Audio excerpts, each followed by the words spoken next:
오늘 저는 이제 설교를 안 듣고 가도 괜찮을 것 같아요. 너무 은혜를 받아가지고 우리 경배와 찬양하는데 성령이여 막 그러는데 메마른 곳에 막 채워주십시오 하는데 꼭 저에게 필요한 찬양이라 너무 은혜가 됐어요. 할렐루야. 근데 우리 김정호 집사님이 대표기도 해주는데 속속들이 얼마나 준비를 잘해서 이렇게 해주는지 너무 공감이 되고 은혜가 됐어요. 우리 찬양대가 찬양을 하는데 시험이 있고 뭐 어려움이 있지만 일어나리라 막 그러면서 찬송하는데 나에게 주는 찬송인 것 같아서 은혜가 됐어요. 여러분에게도 은혜가 된 줄 믿습니다. 네. 근데 은혜가 되면 환호를 하고 박수를 하고 감격해하고 그래야 되는 줄 믿습니다. 우리 하나님께 영광의 박수로 또 우리 모두에게 환호하면서 같이 한번 박수하겠습니다. 저 이북 방송 보면 뭐 어떤 사람이 뭐라고 하면 막 이런데 아이고 이게 하나님 앞에는 더 감격해야 되는 줄 믿습니다.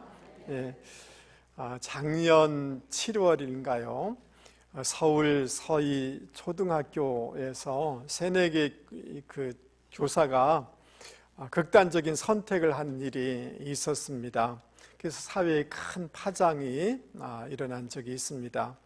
여러분, 교사가 학부모들에게 멸시를 당하고 심지어 학생들에게 폭행을 당하는 도무지 상상할 수 없는 일들이 한국 사회에 일어나고 있습니다. 이렇게 민주적인 사회가 돼서 인권이 많이 존중되는 사회가 되면서 거기까지는 참 우리가 참 감사한 일인데 더 나아가서 탈권위주의 시대가 돼가지고 하나님이 주신 정당한 권위들이 다 무시되는 시대가 돼버린 거예요. 그리고 그런 것을 다 잃어버려서 많은 어려움과 더 문제가 파생되는 것을 우리는 보게 되는 것입니다. 여러분, 학교나 교사는 단지 지식을 전달하는 그런 곳은 아니거든요. 그분도 한 부분이지만 학생들의 품행을 잘 지도해서 건강한 사람이 되도록 하는 곳이 학교고 교사인 줄 믿습니다. 그런데 그 교사의 권위를 우리가 무너뜨리게 되어진다면 우리 자녀들이 바른 사람이 될 수가 없는 것이고 결국은 가정이 무너지고 사회가 무너지고 나라가 엉터리 나라가 될 수가 있는 것입니다. 그런 점에서 참 권위를 존중하는 것은 굉장히 중요하다라고 얘기할 수가 있습니다. 제가 영화를 다 본 건 아니고 짧게 요약되는 이런 영화를 그 유튜브에서 봤는데요. 94년에 칸느 영화제에서 여러 상을 받은 인생이라는 이런 중국의 이 장혜모라는 감독이 만든 영화인데요.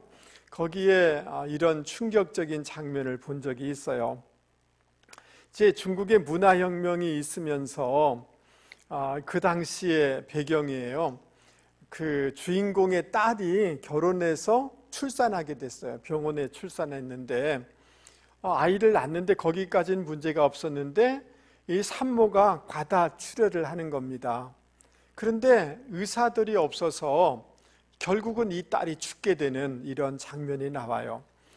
근데 이제 중국의 이런 이 문화혁명 때에 무슨 일이 벌어졌느냐 하면 지식인들 그리고 특별히 의사, 간호사 이런 사람들을 다 죽이거나 쫓아내거나 추방하는 이런 일이 벌어졌단 말이죠.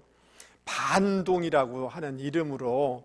그런데 여러분, 그 아이가 출산해서 산모가 죽어가는데 도와줄 의사가 없어서 결국 죽게 되는 거죠. 어떤 분야의 전문적인 권위자들이 있는데 이념이라든지 어떤 선동에 의해서 이런 전문적인 권위자들을 무너뜨리게 될 때 그 중국 사회가 얼마나 어리석은 일들을 했는가, 그 영화가 고발하고 있는 거예요. 그것은 그 시대뿐만 아니라 오늘 이 시대 가운데도 이런 현상이 일어나는 것을 볼 때 안타까움을 느끼게 되어집니다. 그것은 우리 사회에만 일어나는 건 아니에요. 사사기 마지막 장 마지막 절에는 이렇게 사사기 시대를 한 줄로 요약해주고 있습니다. 그때의 이스라엘이 뭐가 없으므로? 왕이 없으므로 사람이 각기 자기 소견에 옳은 대로 행하였더라. 왕의 권위를 무시하는 거예요. 신앙의 권위를 무시하는 거예요. 다 자기 소견대로 자기 생각대로 함으로 사사기 시대는 가장 어두운 시대요, 가장 불행한 시대요, 악순환이 되는 시대요, 너무너무 고통스러운 시대가 사사기 시대였는데 왜 그런 시대가 있었는가? 자기 소견대로, 즉 하나님이 주신 어떤 권위들을 무시함으로 그런 일들이 벌어졌다라고 사사기 마지막 절은 그렇게 외치고 있다는 것입니다. 여러분, 오늘 우리가 읽은 마가복음 12장 바로 앞에 11장에는 어떤 일이 벌어지냐 하면 주님이 성전에 들어와 보았는데 무슨 돈 주고 이 물품을 바꾸고 거래하고 이게 장사 거래소가 돼버린 거예요. 주님이 의분이 생겨가지고 장사하는 사람 이런 사람들을, 돈 바꾸는 사람을 다 쫓아내는 일이 벌어진 것입니다. 그러면서 주님이 이런 말씀하세요. 내 집은 만민이 기도하는 집인데 어찌 강도의 구려를 만들었느냐라고 책망을 하셔요. 그러면 그 마음을 고치고 잘못된 것을 고쳐야 되잖아요. 그런데 이 대제사장들, 서기관들, 장로들이 당신 무슨 권위로 이런 일을 행하느냐라고 이렇게 얘기를 해요. 그러니까 주님이 이런 말을 해요. 그러면 좋다. 세례 요한은 무슨 권위로 그가 세례를 주고 이런 일을 했느냐라고 하니까 하늘에서 온 거잖아요. 근데 그것을 인정하기 싫으니까 대답을 하지 않아요. 그걸 알고 주님이 좋다. 그러면 나도 대답하지 않겠다라고 얘기한 후에 바로 12장에 오늘 우리가 읽었던 이 비유를 들고 있어요. 그러므로 오늘 비유의 핵심은 뭐냐 하면 권위에 대한 문제예요. 뭐에 대한 거라고요? 권위에 대한 거예요. 하나님의 권위, 하나님의 주님이 이 땅 가운데 건강하게 세운 권위들을 존중해야 된다라고 하는 것이 오늘 비유의 핵심이고, 오늘 하나님이 저와 여러분에게 하나님이 음성을 들려주는데 너희들 이 세상 살아갈 때 하나님이 세우신 권위들을 존중하면서 살아가야 돼 라고 하는 것이 오늘 말씀을 통해서 우리에게 주신 하나님의 음성인 줄 여러분 믿을 수 있기를 바랍니다. 여러분, 이 포도원 농부들이 이런 엉터리 짓을 하니까 결국은 이 농부들을 주인이 진멸하게 되어지고 이 포도원을 다른 사람에게 준다라고 얘기하고 있어요. 이 말은 주신 축복을 다른 사람들에게 옮기겠다라는 말씀인 거예요. 그 다음 그 포도원 이 사람들이 이게 버려버렸는데 그 돌이 성전의 모퉁이 돌이 됐다라고 이렇게 얘기하고 있어요. 이 모퉁이 돌은 유대 사람들이 건축할 때 기준이 되는 돌이고 기초가 되는 돌이고 이것을 기초로 해서 집이든 성전이든 지어지게 되어져요. 사람들은 멸시하여서 주님을 버렸지만 주님이 교회를 세우시고 하나님 나라를 세우신다는 거예요. 다른 말로 얘기하면 너희들 그 권위를 무시함으로, 예수님을 무시함으로 하나님의 나라 백성의 축복을 누리지 못하게 된다라고 말씀해주고 있는 것입니다. 12절 말씀은 그들이 떠나갔다라고 얘기하고 있는데 영원한 이별, 주님 생명으로 하나님으로부터 영원한 이별을 하는 그런 존재가 됐다는 말이에요. 그러니까 이 말을 우리가 핵심적으로 요약을 하면 이런 말씀이 될 수가 있는 거예요. 하나님이 우리 가운데 주신 건강한 권위들을 존중할 때 하나님이 주신 축복들을 누려나가게 될 것이고, 하나님 나라를 누려나가게 될 것이고, 하나님의 주신 건강한 권위들을 무시하게 될 때 하나님이 그 사용하는 축복을 놓치게 될 것이고, 하나님의 놀라운 축복을 누리지 못하는 일들이 벌어지게 된다라고 하는 것이 오늘 마가복음 12장 비유의 핵심 메시지라는 것을 여러분 기억하실 수 있기를 바랍니다. 그렇다면 우리가 어떻게 하면 하나님이 주신 건강한 권위들을 존중해 나갈 수 있는지를 오늘 말씀을 통하여서 같이 생각해 보려고 하는 것입니다. 여러분, 1절 말씀을 우리 같이 한번 보도록 하겠습니다. 1절 같이 한번 읽어보겠습니다. 이 앞에 조금 쉬운 성경으로 제가 좀 썼는데요. 한번 같이 한번 읽어보겠습니다. 시작. 예수께서 비유로 그들에게 말씀하시되 한 사람이 포도원을 만들어 산 울타리로 두르고 즙다는 틀을 만들고 망대를 지어서 농부들에게 세를 주고 타국에 갔더니, 제가 조금 쉬운 성경으로 했는데 조금 그대로를 이렇게 했네요. 여러분, 그 예수님 당시 그 갈릴리와 그 북쪽 지방에는 외국인들이 제주도 땅을 사는 것처럼 외국인들이 그 땅을 사서 지주가 되고 많은 사람들에게 농지를 빌려주는 이런 일들이 있었습니다. 그러다 보니까 어떤 이 지주와 그 소작농 간에 굉장히 분쟁이 비일비재한 일들이 벌어지고 있었습니다. 그 당시 실제 있었던 사건을 기초로 하여서 주님이 지금 이 비유의 말씀을 들려주고 있는 것입니다. 그런데 여러분, 이 주인은 이 포도원을 어떻게 만들었느냐 하면 좋은 열매, 많은 열매를 거두고 싶어서 최적의 그 포도원이 되도록 마련을 했다는 거예요. 준비를 했다는 거예요. 투자를 했다는 거예요.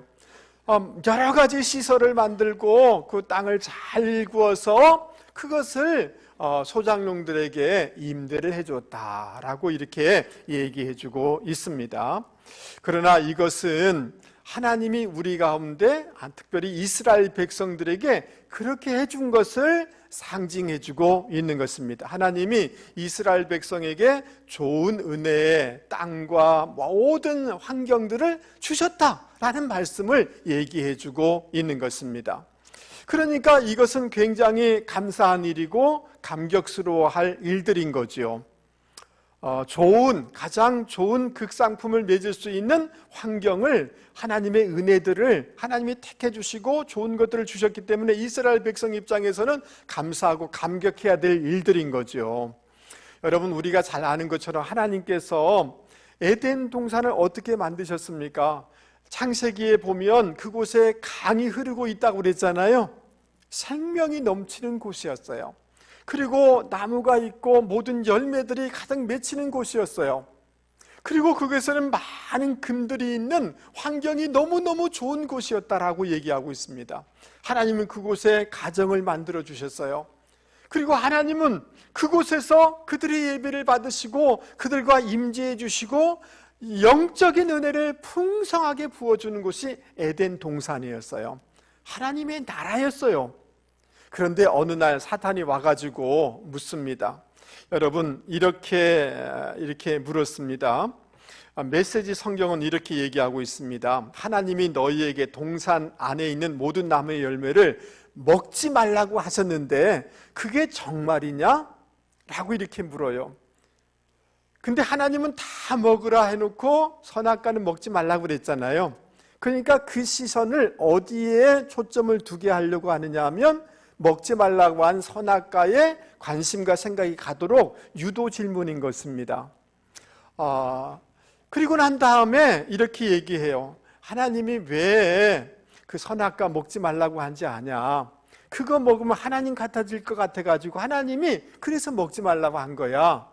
그 안에 불만과 불평을 일으키는 거예요. 하나님이 선악과를 먹지 말라 한 이유는 뭐냐 하면 너가 다 먹어, 다 누려. 그런데 나는 하나님이요, 너는 나를 섬겨야 될 백성이라는 것은 절대로 잊지 말아야 돼. 그거 하나만큼 잊지 말라라는 뜻에서 선악과를 볼 때마다 그것을 기억하도록 선악과를 먹지 말라 한 거예요. 할렐루야. 그러니까 그것조차도 인간을 위해서 그 동산 중앙에 선악과를 세워주신 거예요. 아멘. 마치 그 등대와 같은 역할이고, 오늘 여러분 차 타고 올 때 교차로에 신호등과 같은 역할을 하는 것이 선악과란 말이죠. 우리를 위한 거란 말이죠. 그런데 사단의 그 유혹에 넘어가서 아담과 하와는 그 놀라운 축복, 긍정적이고 너무 복된 에덴 동산을 다 누리고 있음에도 불구하고 불만이, 불평이 쓱 올라온 거예요. 그래서 불순종해서 모든 축복을 다 잃어버린 것을 볼 수가 있어요. 여러분, 다 가졌어요. 근데 그 금지 하나조차도 나를 위한 거였어요. 근데 그 불평, 없는 것, 그것 하나 보면서 불평하다가 모든 것을 다 잃어버린 것이 아담과 하와의 문제인 거예요. 이스라엘 백성의 문제인 것을 볼 수가 있는 것입니다. 여러분, 오늘 이 비유의 1절의 말씀의 스토리를 권위의 개념에서 해석할 필요가 있는 거예요. 즉, 하나님이 우리 가운데 주신 것들을 바라보면서 감격해하고 감사 제목을 찾고 거기서 감사할 때 그것이 주님의 권위, 하나님의 권위를 인정하는 것이라는 거예요. 할렐루야. 그렇지 못한 것은 그것을 주신 하나님의 권위를 무시하는 것이다 라고 말씀해주고 있는 것입니다. 할렐루야. 여러분, 저는 한 번씩 이렇게 유튜브를 보다가 그 미국 사람이나 캐나다 또 유럽 사람들이 우리 한국에 와서 살면서 여러 곳을 다니면서 찍어서 한국이 얼마나 밤에 다녀도 괜찮고 지하철도 괜찮고 이런 것들을 여러분 이게 찍은 이런 거 보신 적 있어요?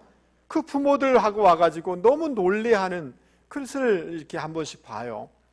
아니면 우즈베키스탄이라든지 며느리가 돼가지고 우리 한국에 사는 이 며느리들이 유튜브 만들어가지고 대한민국을 소개하는 걸 보면서 이야, 대한민국이 너무 좋구나.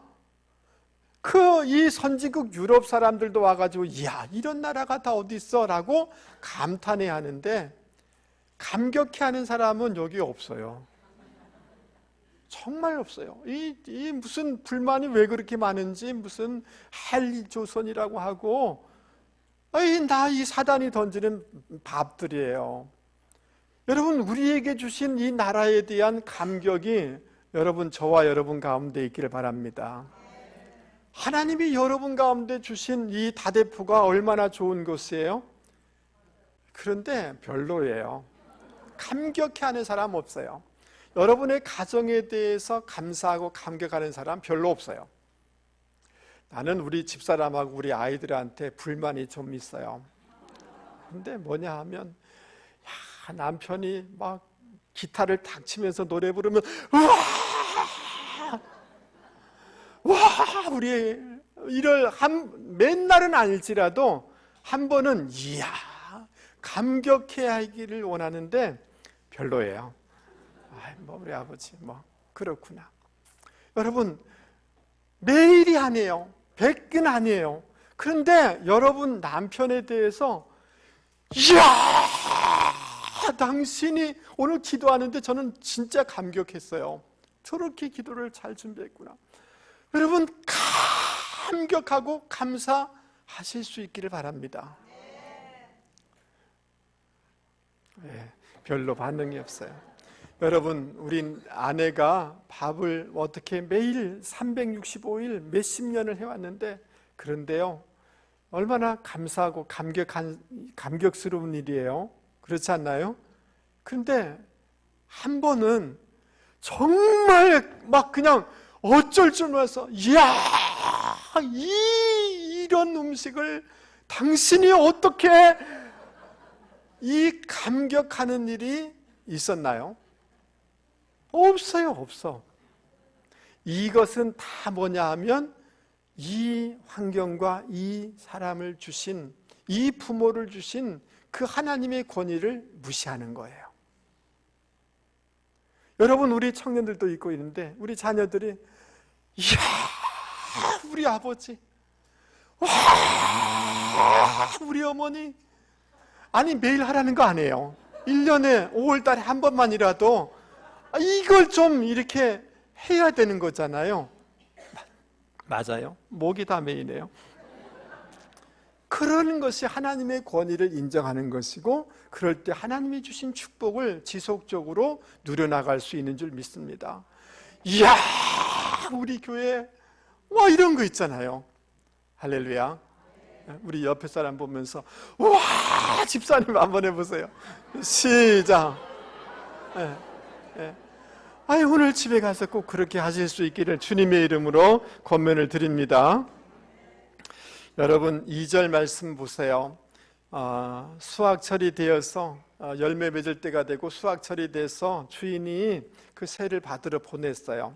근데 때가 이름에 이 말은 그 헬라어의 카이로스에다가 정관사까지 붙여놨어요. 즉 무슨 말이냐 하면 미리 그때 언제 가겠다라고 약속한 때에 그 종을 보낸 거란 말이죠. 이해되셨죠? 그냥 보낸 거 아니에요.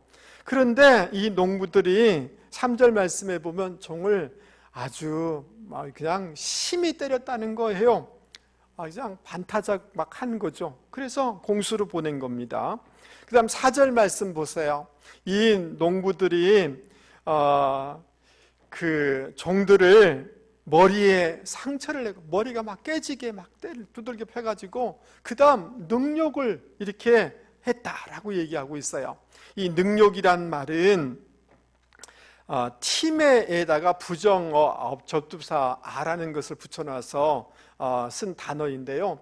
그 팀이라는 말은 존경한다, 소중히 여긴다 이런 말이에요. 중요하게 여긴다.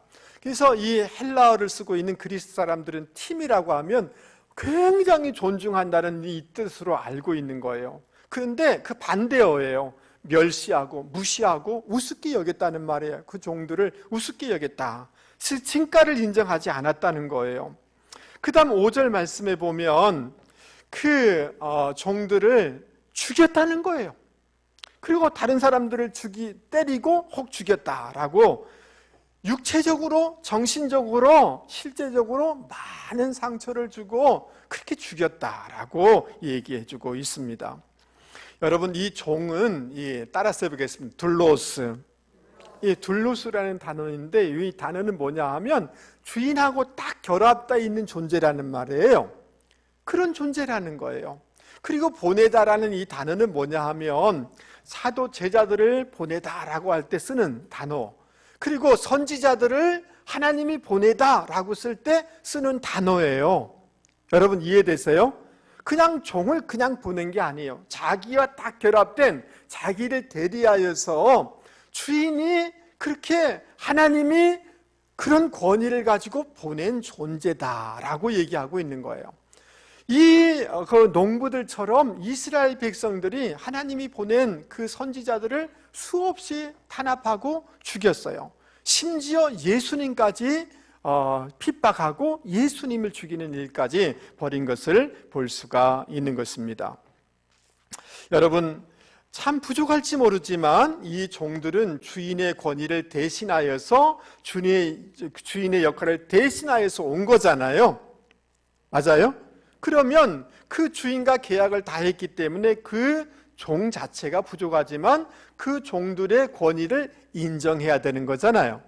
근데 이 사람들은 인정하지 않았고 이스라엘 백성들이 인정하지 않았다는 것입니다. 여러분 이것은 하나님에 대한 권위의 도전인 것입니다. 하나님께서는 우리 가운데 동일하게 여러 하나님의 종들을 보내셨어요. 하나님의 권위를 가지서 이 땅에 보냈어요. 그래서 로마서 13장 4절에는 이렇게 말씀해주고 있습니다. 권위를 행사하는 사람은 여러분 각 사람에게 무엇을 주려고? 유익을 주려고 일하는 하나님의 일꾼입니다. 하나님이 공무원도 보내시고 또 교사도 보내시고 여러 어떤 이 공적인 소방관도 보내시고 경찰관도 보내셨다는 거예요. 그 사람들은 그냥 공무원일 뿐만 아니라 하나님의 일꾼이다라고 성경은 얘기하고 있어요.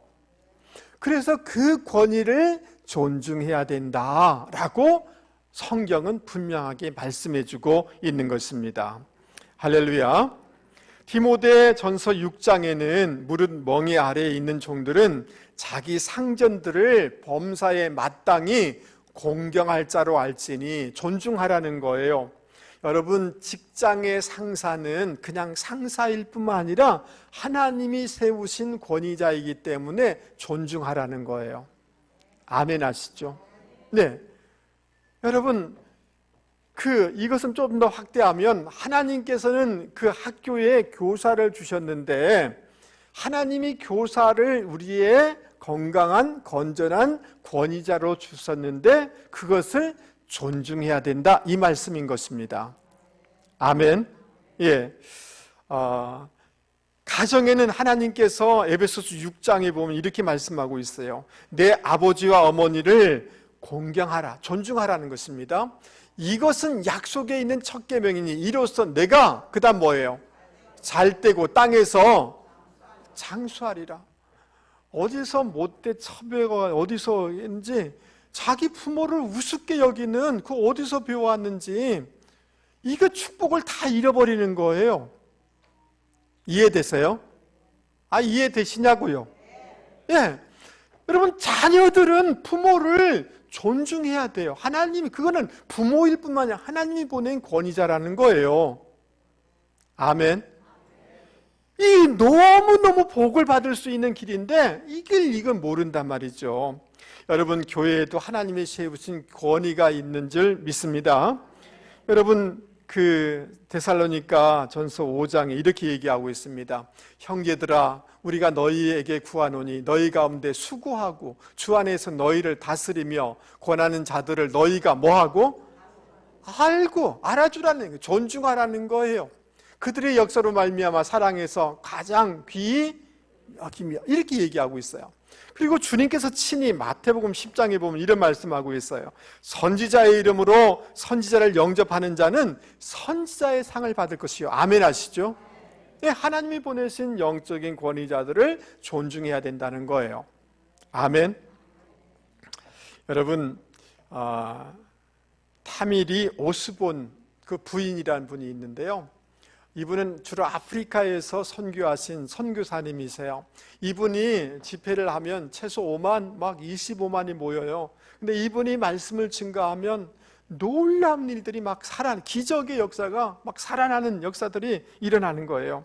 한 번은 말씀을 증거하는데 이제 장애자들이 일어나고 시각 장애인이 눈을 뜨고 막 이런 일들이 있는데요.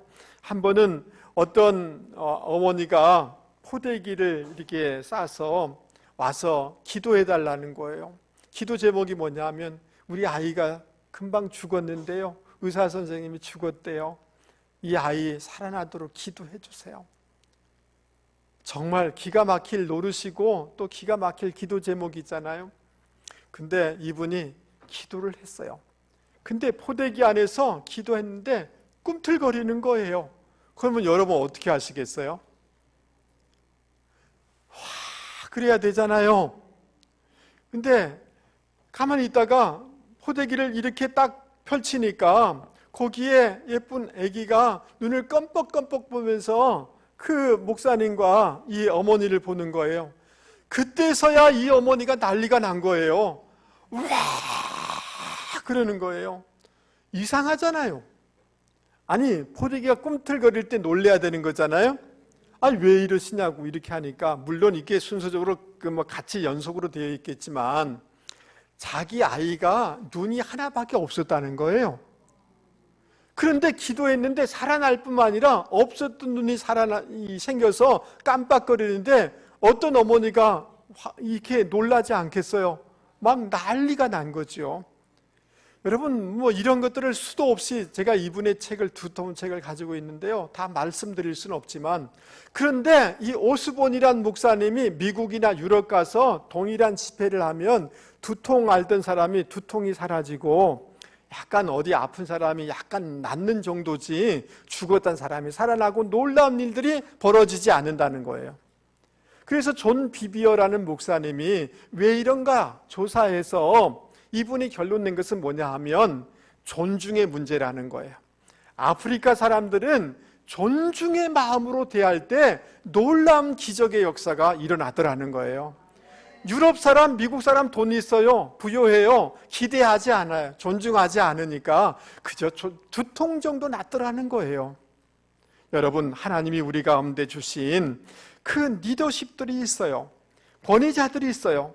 그런 권위자들을 여러분 존중하면서 살아가는 분들이 되기를 주님의 이름으로 권면을 드립니다. 여러분, 한나가 아이를 못 낳고 다른 부인한테 서러움 당하고 너무 힘들어가지고 교회 성전에 와가지고 기도하는데 말도 못하고 입만 뻥긋뻥긋하면서 막 기도했어요. 그러니까 엘리 제사장이 아유 참 속상한 건 알지도 못하고, 아 부인, 술 대낮부터 술 먹고 이게 뭔 짓이냐고, 술 끊으라고 이렇게 얘기를 한 거예요. 여러분, 여러분이라면 어떻게 하겠어요? 목사님한테 삐져가지고 문자 메시지 띡 올 거예요. 목사님 다음 주부터 안 나옵니다. 그런데요, 한나가 내 주인이요, 이 종이 이런 사정이 있어서 이렇습니다. 그런 참 부족한 그 엘리 제사장을 주의 종으로 인정을 해요. 그러니까 이 제사장이 당신이 기도한 대로 될 거예요. 그래서 사무엘 선지자가 태어나게 됐고 그 인생이, 그 가정이, 그 시대가 살아나는 놀라운 역사가 일어나게 된 거예요. 할렐루야. 역대하 20장 20절에 여호사밧이 백성들에게 이렇게 얘기를 합니다. 어려운 상황 가운데 유다와 예루살렘 주민들아, 내 말을 들을지어다. 너희는 너희 하나님을 신뢰하라. 따라서 뵙겠습니다. 하나님을 신뢰하라. 그리하면 견고히 서리라. 그의 선지자들을 신뢰하라.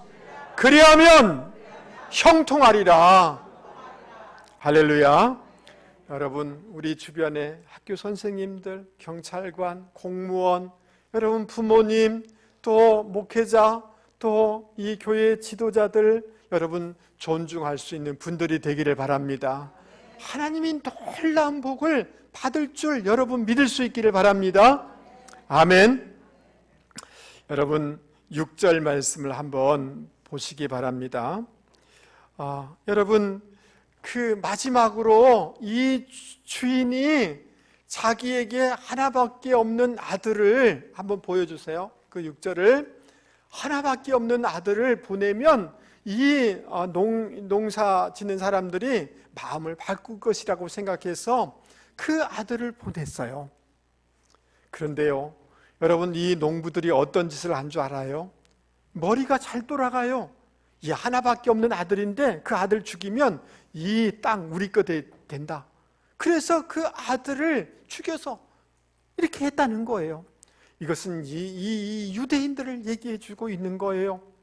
하나님의 하나밖에 없는 독생자를 보냈는데 그 예수님을 십자가에 못 박고 죽인 거잖아요. 맞아요? 예, 이 일을 한 거예요. 여러분, 이것을 가만히 한번 생각해 보실 수 있기를 바랍니다. 그 주인의 마음, 하나님 아버지의 마음은 얼마든지 그들을 심판할 수도 있고, 종들이 많았잖아요. 얼마든지 쫓아낼 수도 있음에도 불구하고 인내하고 기다리고 그들을 배려해서 마지막으로 깊은 마음으로 당신의 하나밖에 없는 독생자를 보내준 거예요.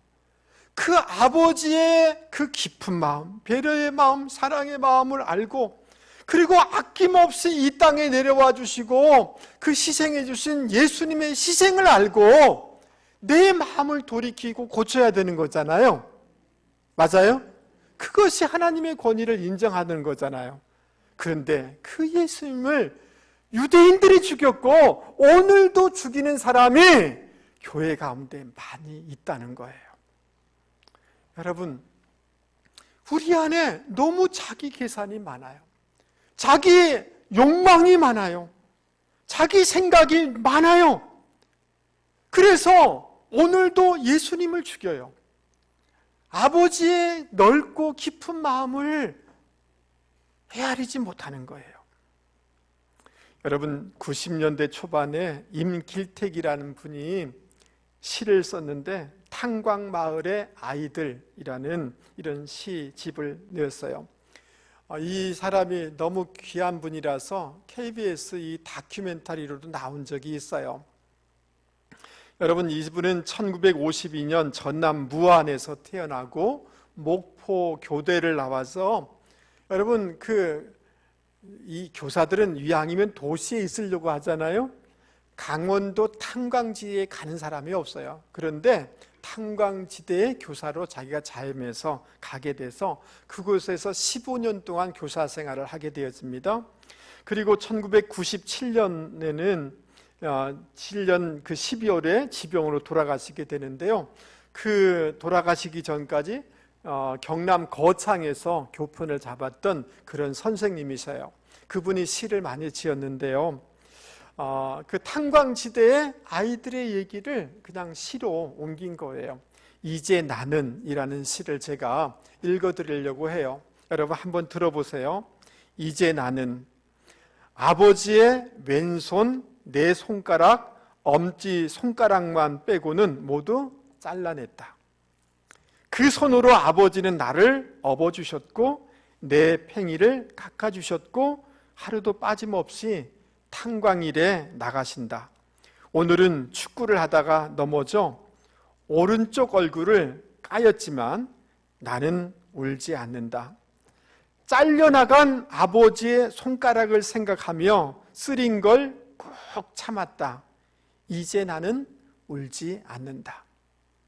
여러분, 얼굴이 이렇게 참 패이고 깎여서 얼마나 쓰리고 아프겠어요? 그런데 아버지의 희생, 아버지의 수고를 생각하니 이거 아무것도 아니지, 내 울지 않을 거야 라고 벌떡 일어났다는 거예요. 맞아요? 아버지의 희생을 알고 그 어려움을 이겨낸 거잖아요. 자아를 이겨낸 거잖아요. 맞아요? 하나님 아버지의 이 배려하는 마음을 알고 예수님이 우리를 위해서 희생해 준 것을 알고 우리 부모님들이 나를 위해서 희생해 준 것을 좀 알고 내 이 혈기와 내 계산적인 것, 내 이 욕망과 이것을 이겨내게 하는 사람, 그 사람이 하나님의 권위를 인정하는 사람이다라고 오늘 성경은 말씀해주고 있다는 거예요. 할렐루야. 말씀을 마치려고 합니다. 오늘은 스승의 주일입니다. 하나님이 우리 가운데 건전하게 주신 영적인 권위자들이 있습니다. 여러분, 그냥 정치인들 하는 대로 따라가지 마세요. 그냥 다 불평하고 그러면 안 되세요. 아멘 하시죠? 예, 여러분, 하나님이 우리 가운데 주신 공무원들, 소방관들, 경찰관들, 우리 선생님들, 교회 목자들, 우리 교회 학교 선생님들, 우리 교육자들, 여러분 가정의 부모님들, 이 권위들을 여러분 소중히 여기는 분들이 되기를 주님의 이름으로 권면을 드립니다. 여러분의 직장의 상사들 소중히 여길 수 있는 분들이 되기를 바랍니다. 아멘 좀 하이소마. 예, 여러분 오늘은 한번 집에 가가지고 와 여보, 이야 당신 대단해. 왜 남편한테 한번 그거 못해요? 그거 하면 죽어요? 아 여성분들 내 좀 봐봐요. 예, 그래서 우리 부모님한테 어머니 아버지 아이고 참 내가 어머니 아버지 밑에서 태어나서 정말 내게 너무 감사합니다. 한번 해야 돼요. 그렇죠? 네, 아내를 향하여서 오늘 좀 감격해 하고 감사하고 할렐루야. 하나님 이 대한민국 이 다대포에 살게 해주신 거 너무 감사해요. 우리 교회 참 출석하게 된 거, 우리 참 지적으로 참 학자적인 우리 목사님 만나게 돼서 감사. 아니 맨날 하라는 거 아니에요. 그렇지도 않아요. 근데 어쩌다 한 번은 할 수 있잖아요. 네? 그럴 수 있는 분들이 되기 바랍니다. 아멘. 오늘 우리 청년들 집에 가서 어머니 아버지 진짜 나 미치고 환장하겠어요. 어쩌다가 내가 어머니 밑에 태어나게 돼서 이게 너무 감사해요. 이쪽에 볼 수가 없어요. 오늘은 그럴 수 있잖아요. 할렐루야. 예, 아버지 하나님의 그 마음, 예수님의 십자가의 사랑을 알고 좀 내 이기적이고 계산적이고 이것을 좀 이겨내는 오늘 하루가 되실 수 있기를, 이번 주가 되실 수 있기를 주님의 이름으로 권면을 드립니다. 하나님이 그러면 복 주시고 들어서 사용하게 될 줄 믿습니다. 우리 말씀을 생각하면서 찬송가 449장 같이 부르겠습니다.